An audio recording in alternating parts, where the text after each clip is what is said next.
Bonjour, aujourd'hui je vous présente Genially, le site internet qui permet de créer des présentations de type PowerPoint, mais entièrement en ligne, beaucoup d'interactivité et beaucoup de possibilités, c'est-à-dire qu'on peut faire des plans de travail, des images interactives, des breakouts ou tout simplement des présentations. Donc, ce que je vais faire avec vous aujourd'hui, je vais vous montrer comment faire une image interactive et je vais aussi vous présenter une ébauche de plan de travail. Donc, si je veux créer une image interactive, je vais créer un Genially. Donc, quand vous rentrez sur le site, vous devez vous connecter. Je vous suggère connexion avec Google et utiliser l'adresse de la commission scolaire. Donc, je vais créer un Genially. J'ai plusieurs types, ce qui n'a pas vraiment d'importance à part la forme de votre présentation. Ici, je choisis image interactive. Vous, dans chaque type, vous avez toujours une présentation de comment on fait pour créer. Donc, si mon didacticiel n'est pas clair, vous pouvez utiliser celui qui est là. Et je vais créer une nouvelle image interactive. Vous avez dans la partie Unsplash ici des images qui sont déjà disponibles dans Genially, mais vous pouvez aussi en chercher une sur Internet et l'enregistrer sur votre ordinateur et aller la chercher sur votre ordinateur. Je vais aller chercher une image de squelette que je suis allé chercher tout à l'heure. Elle est ici. Je la sélectionne et je l'accepte. Elle va se télécharger. Je vais accepter. Et je vais attendre qu'elle se télécharge. Donc, une fois que l'image est placée ici, là, il y a déjà, pour me donner un indice, deux petites puces qui ont été placées, mais je vais repartir en neuf. Donc, le principe de l'image interactive, c'est que vous pouvez placer différentes images, des puces et numéros sur votre image qui vont avoir de l'interactivité. Donc, par exemple, si je veux identifier ici le crâne, bien là, j'ai des marqueurs sous forme d'icônes de cartes, icônes de réseaux sociaux, des numéros, je peux placer numéro 1, 2, 3, 4, 5, ou tout simplement des boutons ici. Si je veux en voir plus, donc voir plus, ils vont tout télécharger. Je les ai en plusieurs couleurs, plusieurs styles différents. Donc, supposons que je vais y aller facile, je vais y aller avec les gris qui sont en haut ici. Donc, supposons que mon premier icône que je veux, j'ai utilisé les étoiles. Donc, je prends mon étoile, je la prends, je la glisse et je la place ici. Tous ces icônes-là peuvent être agrandis, rétrécis. Je vais annuler ce que je viens de faire. Et pour créer de l'interactivité, on va cliquer ici sur la petite flèche d'interactivité. Et on va déterminer qu'est-ce qui va se passer lorsqu'on va cliquer. Donc, il peut se passer, en gros, quatre choses.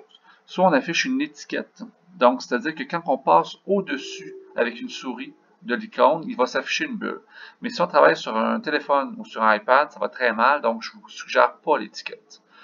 La fenêtre, donc c'est ce qu'on va utiliser le plus souvent. Il va s'ouvrir une petite fenêtre carrée avec un X dans le coin en haut à droite, exactement comme celle-là, et que je vais pouvoir fermer par la suite. Aller à la page, donc si mon Genially avait plusieurs pages, je pourrais aller à une autre page, comme si c'était un livre, avec des signets par exemple, et un lien. Donc si ce n'est pas activé parce que j'ai juste une page, et un lien. Donc par exemple, je pourrais aller vers un lien YouTube, vers une page, etc. Donc en cliquant sur mon lien.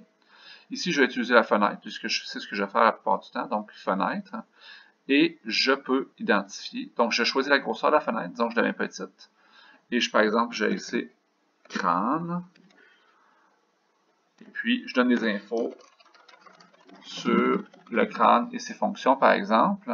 Je peux mettre gras souligné, etc. Je peux même réajouter d'autres images, je peux insérer à l'intérieur des liens hypertextes vers d'autres pages ou des vidéos, par exemple. Je peux insérer dans mon étiquette une vidéo directement. Donc, par exemple, ici, j'ai une vidéo de maths là, que je vais aller copier l'adresse. Je pourrais aller intégrer ici un lien vers mon vidéo. Non, pas ça que je vais faire pendant tout. Je vais annuler ça. Vidéo. Je vais coller mon lien et je vais l'insérer. Donc, mon vidéo est intégrée à l'intérieur de ma petite étiquette. On s'entend que ce n'est pas une vidéo du crâne. Je sauvegarde. Donc, une fois que je passe sur le dessus et que je vais cliquer dessus, ma petite étiquette va s'afficher. Je peux choisir, par exemple, un autre icône. Donc, par exemple, le petit rond ici ou le petit cœur ici que j'ai placé là vis-à-vis des côtes et je vais recommencer, créer une autre fenêtre avec de l'information. Donc, je pense beaucoup d'options, particulièrement pour les sciences, l'univers social, même sur les schémas en français. en anglais, etc. pour faire créer des images. Pensez pas juste je crée, pensez l'élève peut créer aussi. Vous pouvez faire créer une image interactive par l'élève pour compiler de l'information, ce qui fait changement de présentation, slide ou PowerPoint. Donc ici, je ne compléterai pas. Une fois que vous avez terminé votre image interactive, vous pouvez visualiser de quoi ça a l'air. Hein? Donc ici, avec le petit bouton. Et là, on voit mes différents icônes. Si je clique ici sur ici, j'ai mon vidéo qui apparaît, que je peux lire directement dans le navigateur. J'avais écrit du texte, etc. Je peux fermer. Ici, quand je clique sur le cœur, il n'y a rien parce que cette image-là n'est pas... j'ai pas créé l'interactivité. Une fois que ça c'est terminé, je peux retourner au mode édition et je suis prêt à partager cette image-là. Imaginons qu'elle soit prête à partager. Donc, je fais prêt et je vais la mettre publique sur le web parce que privé, de toute façon, c'est en mode payant. Je peux l'appeler par exemple squelette et mettre une description ou pas. Et quand je suis prêt, je mets prêt.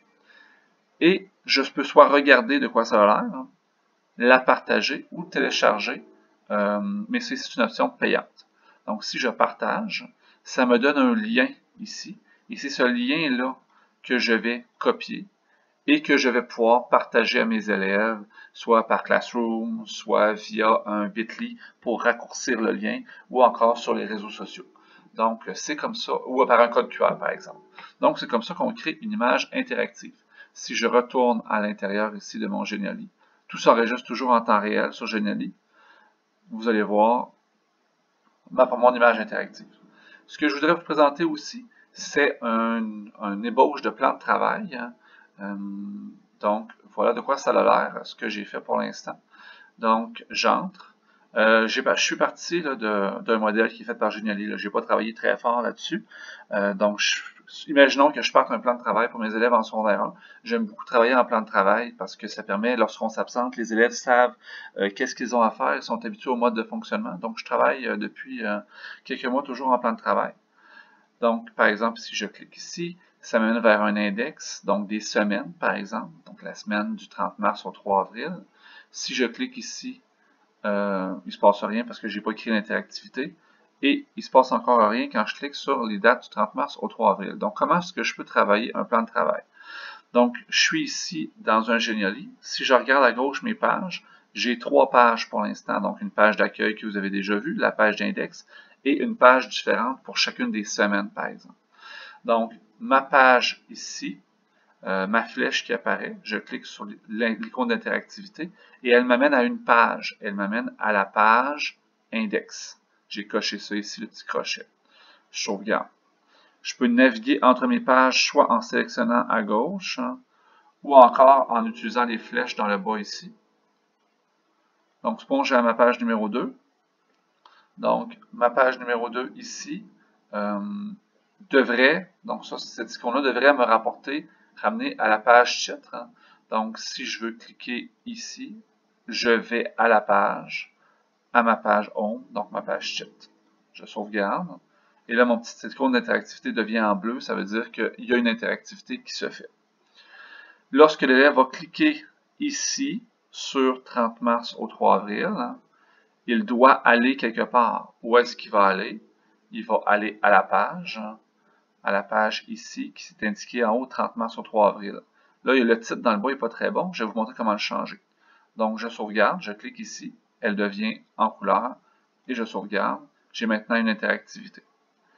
Je vous ai dit que cette page-là ici n'était pas très conviviale, donc je peux la renommer tout simplement 30 mars 3 avril.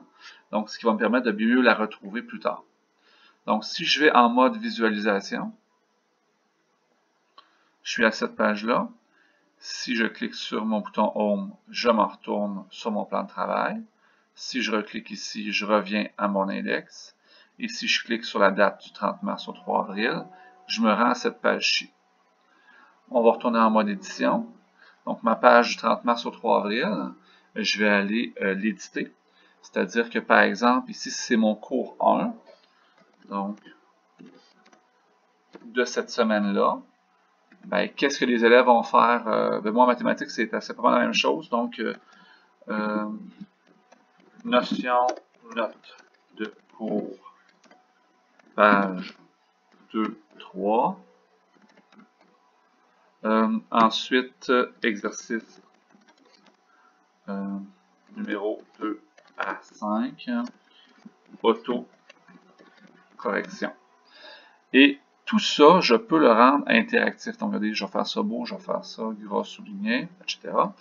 Et tout ça, je peux le rendre interactif. C'est-à-dire que mes notions pour les pages 2 à 3, je peux mettre un petit icône. Donc, dans mes éléments interactifs ici, je pourrais mettre un petit icône pour mettre, par exemple, mes notes de cours qui pourraient être lues par les élèves. Donc, disons un petit icône play ici que je vais placer à côté. Et cette icône-là pourrait m'envoyer